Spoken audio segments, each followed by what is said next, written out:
Bob Herbert's OpEd.tv is made possible in part by the CUNY TV Foundation with the support of Ann Ulnick.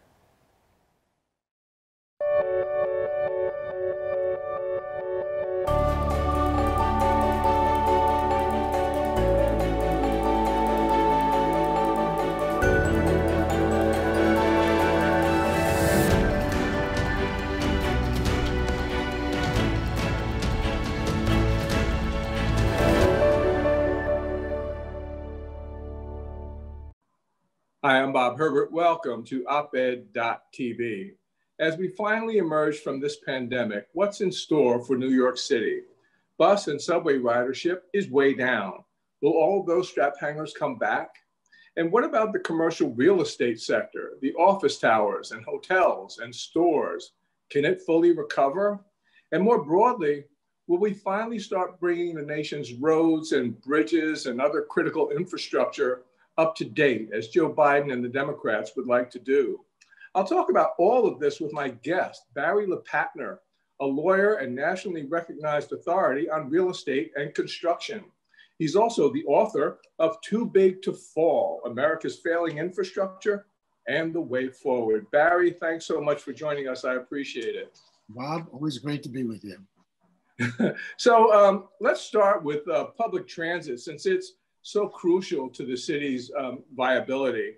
As I mentioned, ridership on the subways and the buses remains disastrously low. I saw some figures very recently. It hasn't come back much at all. And some service cutbacks are already underway. So can you talk a little bit about the implications for a city like New York that's so dependent on mass transit if we can't get mass transit back in some kind of robust way? Well, let's understand at the outset of the discussion about transit, what we learned that was different than every other way to approach transit problems in our nation. And that is that the transit system in cities exists for essential workers. It's primarily the way that everyone who services our economy gets to and from their place of business. We found that out when we shut down the trains at one point in New York City in critical hours, and found out that hospital workers had difficulty getting to their hospitals or their health care facilities. We found out that workers could not get to restaurants while they were still open. And we found out that our transportation system was a critical lifeline for the economy of our city. So we need to have a whole new perspective about how we look at transit and start thinking anew, because post-pandemic, those old ideas are really not going to be working. Now, we're going to have a mayoral election before too long. Who knows what's going to happen in terms of state government here in New York. But who really needs to take the lead when you're talking about something as important as mass transit, and when you're talking about rebuilding, if not to some extent, remaking the system? Well, we have this problem right now that it looks like transit may not be there for all the people at the exact moment that we're ready to ask transit to start up again in the months ahead during 2021. And if there's anything we should see and understand is that the city's MTA needs substantial reform that's long overdue, because the problem we now have to understand and come to grips with is there's substantial waste and abuse of the public's money. Every time we try to build, whether it's a new Second Avenue subway extension or any new idea to put in new traffic signals for buses to speed up transportation, it turns out it costs us 2 and 3 and 4 times what other cities around the world are costing. Right. And when we do that, we're wasting money because we're trying to deal with a decayed system that is premised upon substantial waste to keep it going. You know, so many people have mentioned to me recently, I'm sure to you too as well, that Midtown Manhattan often seems like a ghost town nowadays. And compared to what we all remember about Midtown, it's kind of staggering. So commercial real estate is in trouble for many reasons. Obviously, we have the pandemic. We have more and more people who can work from home. We have technology taking over more and more middle class and white collar jobs. And of course, related to the pandemic are setbacks in the entertainment and travel industries. How would you assess the current system overall and the longer term outlook when you're talking about commercial real estate in general in New York City? Well, let's just take a few examples because it's important for anyone who wants to understand the importance of real estate to our city and the demonstrable impact that the pandemic has had on that industry. We have never in our history of our keeping records of office space had as much sublet space, meaning companies are now announcing that they want to rent out to their own tenants space that they had already rented out from landlords. We now have 27% of all available space is sublet space. So if you're looking for offices, you might be just as much talking to someone who is a tenant as you would the landlord. And that's a huge percentage of our rentable office space.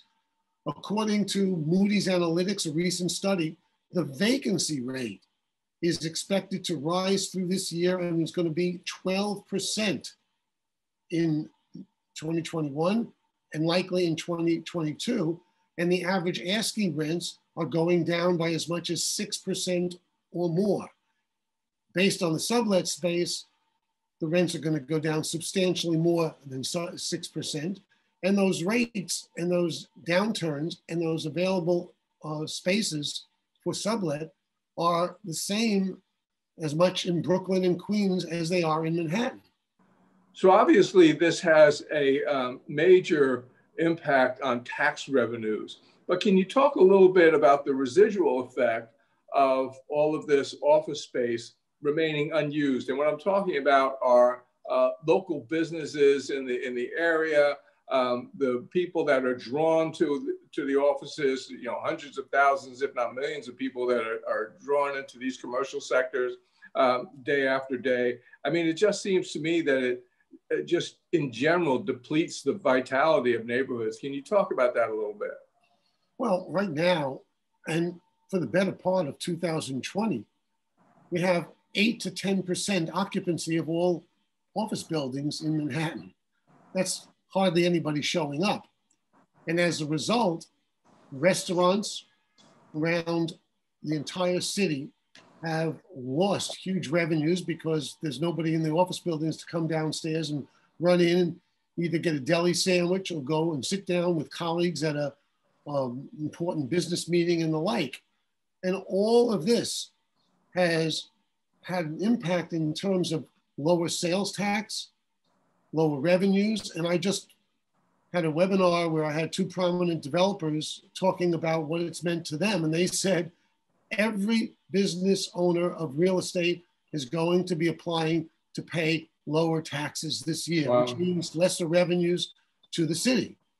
And that shortfall is why in New York State, we're going to have a $15 billion budget deficit. And in New York City, we're going to have a $1.5 to $2 billion budget deficit this year and next year. So these are budget deficits that will be occurring at a time when it's really necessary to spend tons more money to get things back to normal. That is really a dilemma. So that was commercial real estate. What about residential real estate? Now, we've all heard the stories about people fleeing the city during the course of the pandemic, either leaving permanently or going to vacation homes or hitting the suburbs because they want more space for their kids and that sort of thing. But what do you think are the biggest problems when it comes to residential real estate in New York? And are there any reasons to be optimistic on this front? Well, it's going to be a great reset for a number of reasons. take off the top of the issue that our city lost 400,000 people due to what I call de-densification. And that is people who just decided that the pandemic, looking like it was going to last a long time, as it did, left the city for suburbs or other states. Right. And of course, we have reports of huge price increases in Westchester, Connecticut, Rhode Island, the Hamptons, as well as Florida.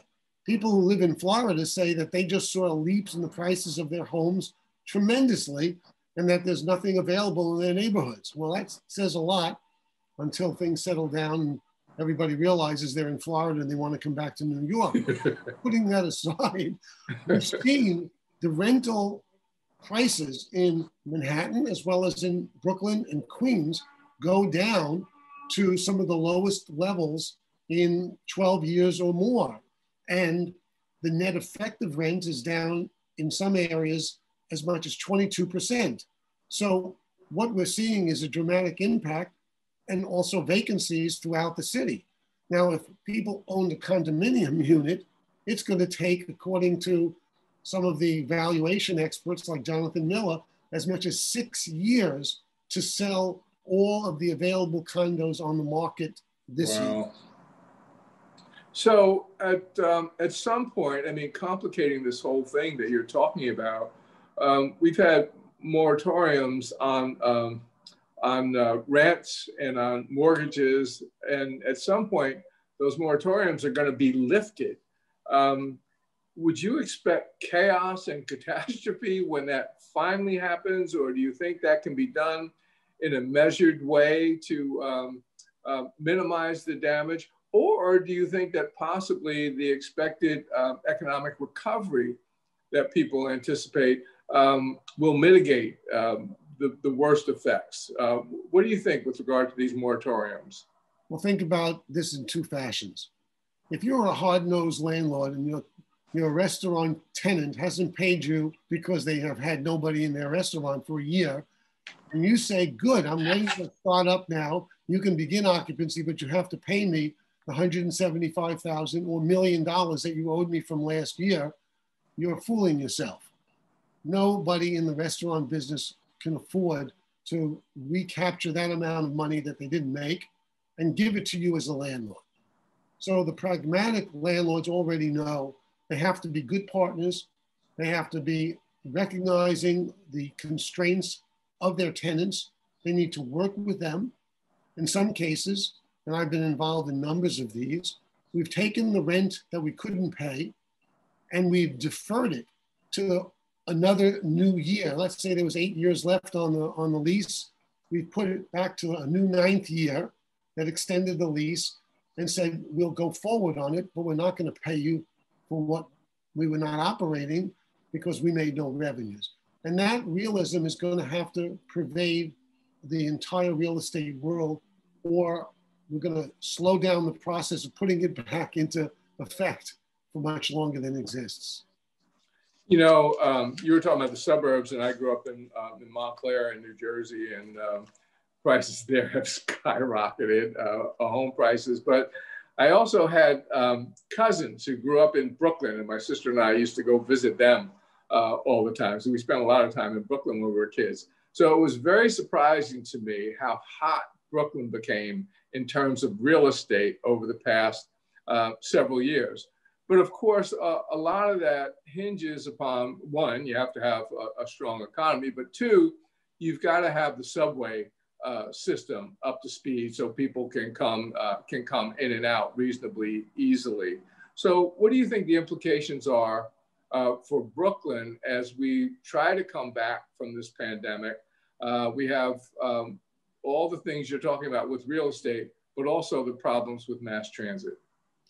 Well, let's just look at some numbers and understand subway performance over the last 10, 11 years. In 2010, on-time performance of the subway was 88.7%. Almost 90% of our subways were on time.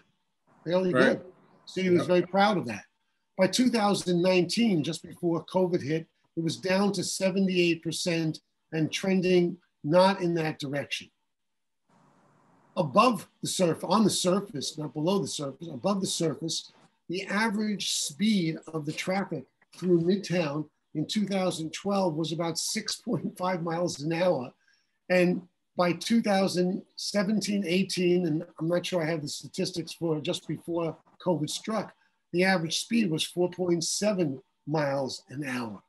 So you say to yourself, we weren't moving very far, very fast. Right. And on top of that, we added over 100,000 Ubers, Lyfts, Vias, et cetera, to the traffic pattern. So where was New York going in that direction of transportation for essential workers, for people who were coming here, the 66 million tourists who came here in 2019? We weren't going in a good direction. Right. You know, you were one of my major sources on the issue of infrastructure when I wrote my book several years ago, and an enormous help. So I thank you again for that. But it seems like we've been talking, and we, I mean, the big we in general, people in this country have been talking about infrastructure for years and years, for decades, and nothing much ever seems to get done. Now the Biden administration insists that they want to move ahead with a large infrastructure package. It would seem to me that this is a perfect time to do it. Can you talk a little bit, for starters, about the nation's infrastructure needs? And then I'll get to the issue of what that would mean for the economy. But what's the state of the infrastructure in our country right now? And why is it so important? Well, just the other day, in fact, as they do every 4 years, the American Society of Civil Engineers put out their annual infrastructure report. And while they said we had slight improvement and might, across the spectrum of infrastructure, be rated a C, the reality is most of the critical infrastructure was a D+. Wow. And that's deserved so, because our roads and our bridges are in disastrous situations with hardly enough money to stay and keep maintenance going, which is why, just take New York State. The average driver who has a car pays $658 a year to fix their car, whether it's their axles, whether it's the balance on their tires or new tires, from potholes and other bad things that happen on our roads. I've been there. In other states like California and Texas, where people drive even more, the numbers are higher. We have 10% in New York State of our bridges are structurally deficient, and some of them are fracture critical and structurally deficient, which means for non-engineering purposes, they could fall down upon a moment's notice, just like the I-35W bridge did in Minnesota a number of years ago. So we have a tremendous critical need, which was highlighted this past 12 months when we saw the effects of what happened in just a month or two ago in Texas, which had their own infrastructure electrical grid separate from the national infrastructure grid, which became a 100% total failure that affected the health and well-being of most of the state. Right. So we need to look at infrastructure today no longer as we need to do it, but it becomes an imperative when you realize that it's not going to happen unless somebody takes literally the club and clubs it over the politicians, forcing it to happen. Talk a little bit about what infrastructure means to the economy, why it makes economic sense to keep infrastructure in really good shape. When we had 40 years ago, 30 years ago, we had our roads and bridges had their normal repair costs coming from what was called the National Highway Trust Fund, which meant for every gallon of gas you bought, you spent 18.3% of taxes went to that special fund, trust fund. We have not raised that amount since 1993. So we have not kept up with inflation. and we have not gotten the benefit of all of those billions and billions of dollars to keep our roads and bridges going.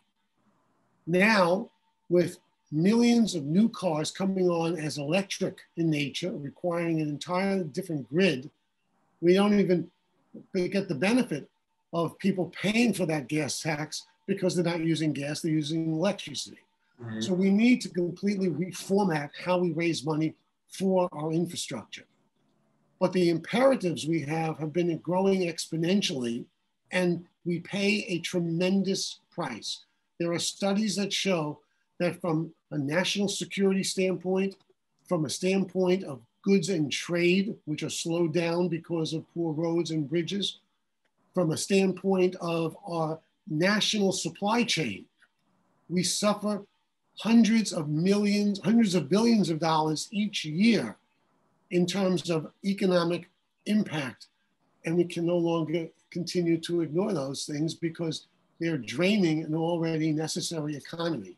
Couple that with the fact that when we spend on fixing our infrastructure, we put people back at high-paying jobs. Truck drivers, factory workers, people who are making all the steel, making all the concrete, all the necessary materials that go into our infrastructure, support our local economies in every state, which is why infrastructure is as basic to America as apple pie, motherhood, and baseball. There you go. So we started this program talking about mass transit in New York, and then you were talking about what's been happening for a variety of reasons with traffic and how slow traffic had become before the pandemic hit. And of course, we've been talking about the economic challenges that face us. One idea that always comes up in connection with all of these issues is congestion pricing in New York City. It's a complicated issue, and I've talked to people who have been all over the issue. They're for it, they're against it, they don't know, whatever. Talk a little bit about congestion pricing and give us your thoughts on it. Well, as envisioned, the program says that cars entering Manhattan below 96th Street are going to pay a toll. And the current program is about to cost $507 million to put in the detectors and the Easy Pass readers so that if you don't have an Easy Pass, it's going to read your license plate and send you a bill. It will raise, as contemplated, $1 billion for the MTA. That will allow them to get $15 billion of new debt service to help the deficit of the MTA, which is considerable. But in terms of the benefits of this, just look at other cities. Singapore's delays in traffic went down 22%. In London, it went down 16 to 30%, depending on the year when they were also being hit by Uber and so on. Right. More importantly, there was a huge benefit in the reduction of carbon dioxide in the air. And pollution went down in all these cities from 10% to 22%. So what we see here is an opportunity to either lessen traffic, put more reliance on public transportation, or see a way in which people are going to pay for the right to enter the central business district in our city. Sadly, we've run out of time because I would love all of these issues. You could talk a lot more, and amazingly, you're great on all of these issues. We've been talking with Barry LePatner, and Barry, thank you so much for doing this. I really appreciate it, and we'll be sure to have you come in again. To our viewers, thank you for watching, and we'll see you next time.